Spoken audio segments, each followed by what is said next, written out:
সকালবেলায় অথবা সন্ধেবেলায় স্কুলে টিফিনে অথবা অফিসের টিফিনে এই রকম একটা হেলদি টিফিন ব্রেকফাস্ট বা নাস্তা আপনারা খুব কম সময়ে ঝটপট খুব সহজেই বানিয়ে নিতে পারবেন। তাহলে চলুন শুরু করি আজকের রেসিপি। আর স্কিপ করবেন না, পুরো ভিডিওটা দেখুন। আশা করি আপনাদের সকলের ভালো লাগবে। ভালো লাগলে অবশ্যই একটা লাইক দিয়ে দেখা শুরু করবেন, ভিডিও শেষে গিয়ে কমেন্ট করে যাবেন। তাহলে চলুন শুরু করি। নমস্কার বন্ধুরা, কেমন আছেন সবাই? ভালো তো? পাপিয়ার ঘরোয়া রান্না চ্যানেলটিতে সকলকে জানাই স্বাগত। আমি প্রথমে এই টিফিনটা তৈরি করার জন্য একটা কাঁচা আলু, একটা ক্যাপসিকাম আর একটা গাজর নিয়েছি। ক্যাপসিকামটা প্রথমে আমি অর্ধেক করে কেটে এর যে ভেতরের শাঁসটা সেটা ফেলে দিই। এটা ফেলে দিয়েই খেতে হয়, আপনারা সবাই জানেন। এটা ফেলে দিয়েছি। আর এখানে আমার অর্ধেক ক্যাপসিকামই লাগবে, পুরোটা লাগবে না। গাজরেরও আমি অর্ধেকটাই নেব, এখানে পুরো গাজরটা আমার দরকার নেই। আপনারা যদি একটু বেশি করে তৈরি করতে চান, এখানে বেশি করে সবজি অ্যাড করে নেবেন। আমি এখানে এই কটা সবজি অ্যাড করেছি, আপনারা চাইলে আরো বেশি সবজি এখানে যোগ করে নিতে পারেন। আমি প্রথমে এই ছোট গ্রেটারটা দিয়ে গাজরটাকে গ্রেট করে নিচ্ছি। একে একে আমি ক্যাপসিকামটাকেও গ্রেট করে নেব। গাজরটা এখানে গ্রেট করা হয়ে গেছে। এইভাবে গ্রেট করে নিলে কি হয়, এই সবজিটা যে খাচ্ছেন এর কোনো গন্ধ বা স্বাদ কিছুই আপনারা বুঝতে পারবেন না। মানে যেসব বাচ্চারা সবজি খেতে চায় না তাদেরকেও কিন্তু এইভাবে সবজি আপনারা খাওয়াতে পারবেন। গাজর আর ক্যাপসিকাম গ্রেট করা হয়ে গেছে। এবারে আলুটাও আমি গ্রেট করে নেব। আলু যেহেতু গ্রেট করার পর বা কাটার পর লাল হয়ে যায়, সেই জন্যই আমি এখানে জলের মধ্যে গ্রেট করে নিচ্ছি, তাহলে আলুটা লাল হবে না। সমস্ত আলুটাই গ্রেট হয়ে গেছে। এবার এটাকে 2-3 বার জল পাল্টে আমি ধুয়ে নিচ্ছি। আমি এই টিফিনটা খাওয়ার জন্য একটা চাটনি তৈরি করব। তার জন্য একটা মিক্সির বাটির মধ্যে কিছুটা ধনেপাতা দিয়ে দিলাম, আর দিয়ে দিলাম আমি একটা ছোট কাঁচা লঙ্কা। ঝালটা আপনারা আপনাদের পরিমাণ মতো বুঝে নেবেন।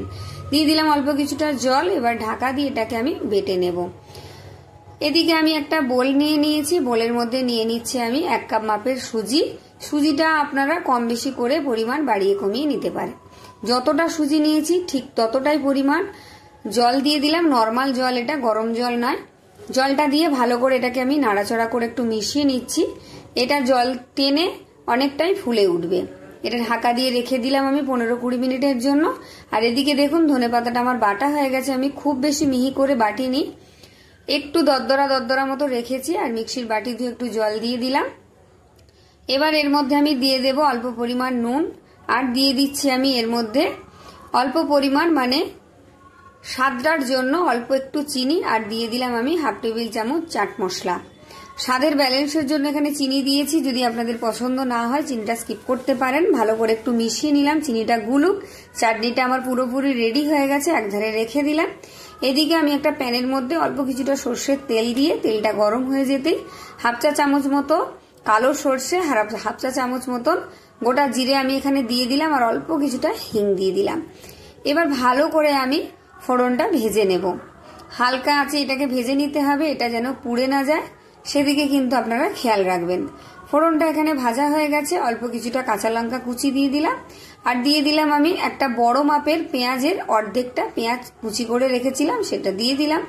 পেঁয়াজটাকে হালকা আঁচে আমি ভালো করে ভেজে নেব, খুব বেশি লাল করব না। পেঁয়াজটা হালকা ভাজা হয়ে যেতে আমি গ্রেট করে রাখা আলুগুলো দিয়ে দিচ্ছি এখানে। ভালো করে আলুটাকে একটু ভাজা ভাজা করে নেব, নাড়াচাড়া করে। খুব বেশিক্ষণ নাড়াচাড়া করার দরকার নেই, যেহেতু খুব মিহি করে গ্রেট করা, খুব তাড়াতাড়ি এটা সেদ্ধ হয়ে যাবে। দেখুন হালকা করে একটু নাড়াচাড়া করে নিয়েছি। আলুটা অনেকটাই নরম হয়ে এসেছে। এবার এর মধ্যে আমি দিয়ে দিচ্ছি গ্রেট করে রাখা গাজর আর ক্যাপসিকাম। এইভাবে গাজর আর ক্যাপসিকাম যদি আপনারা বাচ্চাদের খাওয়ান এইরকম একটা টিফিন তৈরি করে, তাহলে তারা না বুঝেই খেয়ে ফেলবে। আর ভীষণই হেলদি আজকের টিফিনটা। দেখতে থাকুন, আশা করি ভালো লাগবে। দিয়ে দিলাম আমি পরিমাণ মতো নুন, অল্প কিছুটা জিরের গুঁড়ো, অল্প কিছুটা হলুদের গুঁড়ো, অল্প কিছুটা লঙ্কার গুঁড়ো, আর অল্প কিছুটা গরম মশলার গুঁড়ো। মশলাগুলো দিয়ে ভালো করে এটাকে একটু ভাজা ভাজা করে নিতে হবে, যাতে মশলার কাঁচা গন্ধটা না ছাড়ে, সেদিকে খেয়াল রাখতে হবে। গ্যাসটাকে কিন্তু আমি একদম কমিয়ে রেখেই মশলাটা কষিয়ে নেব, আর সমস্ত কিছুকে একটু ভাজা ভাজা করে নেব, যাতে এর মধ্যে কোনো রকম কাঁচা গন্ধ না থাকে। ভালো করে এখানে দেখুন আমার কিন্তু মশলাটা কষানো হয়ে গেছে, আর সবকিছুই সুন্দরভাবে সেদ্ধ হয়ে গেছে। এবার ওপর থেকে দিয়ে দিলাম আমি কিছুটা ধনেপাতা কুচি, আর দিয়ে দিচ্ছি আমি অল্প কিছুটা চাট মশলা। এটা একটা ফিলিংস তৈরি করছি আমি, চাট মশলাটা দিলে বেশ চটপটা একটা দারুণ টেস্ট আসবে, ভীষণই সুন্দর লাগবে। ভালো করে একটু লো আঁচে মিশিয়ে নিয়েছি। এবার এটাকে আমি নামিয়ে নেব। আমার পুরোটাই তৈরি হয়ে গেছে, দেখুন গ্যাসটাকে আমি বন্ধ করে দিয়েছি। এবার এটাকে তুলে আমি পুরোপুরি ঠান্ডা করে নেব, যেন গরম না থাকে। এদিকে আমি সুজি যেটা ভিজিয়ে রেখেছিলাম ঢাকাটা খুলে নিলাম। দেখুন কতটা সুন্দরভাবে ভিজে গেছে, ফুলেও উঠেছে, অনেকটা জল টেনে নিয়েছে। দেখুন হাতে একদম লাগছে না।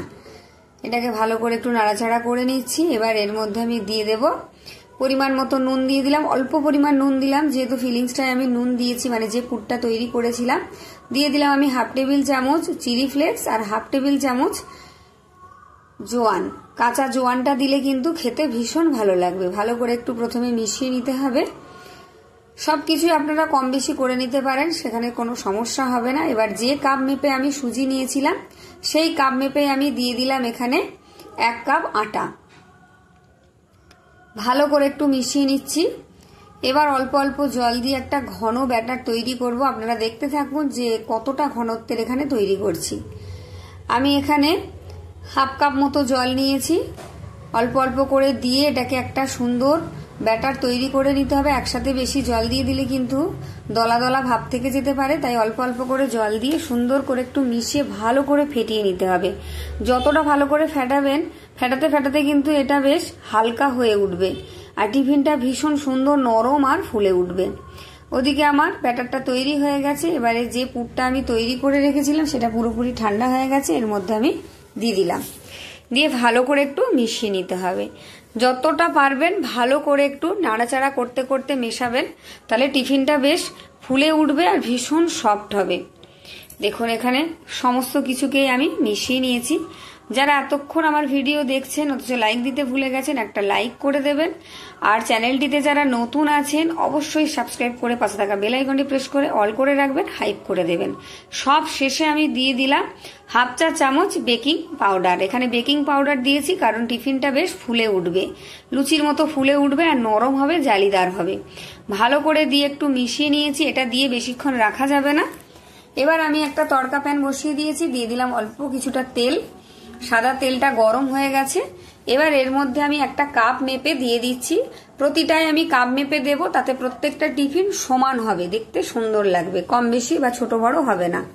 এবার ওপর থেকে ভালো করে একটু সমান করে এইভাবে করে দিতে হবে, তাহলে সুন্দরভাবে ফুলবে। ঢাকা দিয়ে দিলাম, গ্যাসটাকে একদম কমিয়ে দিয়েছি। ঢাকাটা খুলে নিলাম 1 মিনিট পর। এবার দেখুন এটাকে হালকা করে চামচ দিয়ে চাপ দিলেই উঠে আসবে। কতটা সুন্দরভাবে তৈরি হয়ে গেছে আর খুব কম তেলে এটা তৈরি হয়ে যায়। খেতে দুর্দান্ত লাগে, ছোট বড় প্রত্যেকের ভালো লাগবে। যে কোনো সময় বানিয়ে নিতে পারবেন, অফিস বা স্কুলে কলেজে টিফিনেও দিতে পারবেন। ভালো করে উল্টে পাল্টে একটু ভেজে নিচ্ছি আমি। ভিডিও ভালো লাগলে অবশ্যই কমেন্ট করে যাবেন কেমন হয়েছে আর আপনারা কোথা থেকে দেখছেন অবশ্যই আমাকে জানাবেন। দেখুন উল্টে পাল্টে কিন্তু একটা আমার ভাজা হয়ে গেল আর তেল কিন্তু অনেকটাই প্যানের মধ্যে রয়ে গেছে। ওই তেলের মধ্যে আমি আবারও একটা দিয়ে দিচ্ছি। এখানে আমি আর তেলের ব্যবহার করছি না, খুব অল্প অল্প তেলে কিন্তু ভাজা হয়ে যাবে। ওপর থেকে সুন্দর করে একটু মেলে সমান করে দিতে হবে। যারা ফেসবুক থেকে দেখছেন অবশ্যই পেজটি ফলো দিয়ে দেবেন। আবারও একটু ঢাকা দিয়ে দিলাম, ঢাকনাটা খুলে নিয়েছি। এটা খুব তাড়াতাড়ি তৈরি হয়ে যাবে, বেশি গ্যাসও খরচ হবে না আর বেশি তেলও খরচ হবে না। খুব হেলদি একটা টিফিন। দেখুন কতটা সুন্দর লাগছে। এইভাবে প্রত্যেকটা নাস্তা বা টিফিন বা ব্রেকফাস্ট যাই বলুন না কেন আমি কিন্তু তৈরি করে নিয়েছি। এবার চাটনির সাথে পরিবেশন করেছি। দেখুন কতটা সুন্দর হয়েছে। প্রত্যেকটা টিফিন যেমন ফুলেছে তেমনি নরম হয়েছে। আমি দেখিয়ে দিচ্ছি যে কতটা নরম হয়েছে। তাহলে আপনাদের কেমন লাগলো অবশ্যই কিন্তু আমাকে জানিয়ে যাবেন। আর বন্ধু বান্ধবদের মধ্যে একটু শেয়ার করে দেবেন, যাতে তারাও এইরকম সুন্দর সুন্দর টিফিন বানিয়ে খেতে পারে, সবাইকে খাওয়াতে পারে। দেখুন কতটা নরম হয়েছে আর কতটা জালিদার হয়েছে। দেখুন কতটা সুন্দর হয়েছে। তাহলে দেখা হচ্ছে আবার একটা নতুন কোনো ভিডিও নিয়ে। ততক্ষণের জন্য টাটা। সবাই ভালো থাকবেন, সুস্থ থাকবেন আর আমার ভিডিও অবশ্যই দেখতে থাকবেন। আজকের মতো টাটা।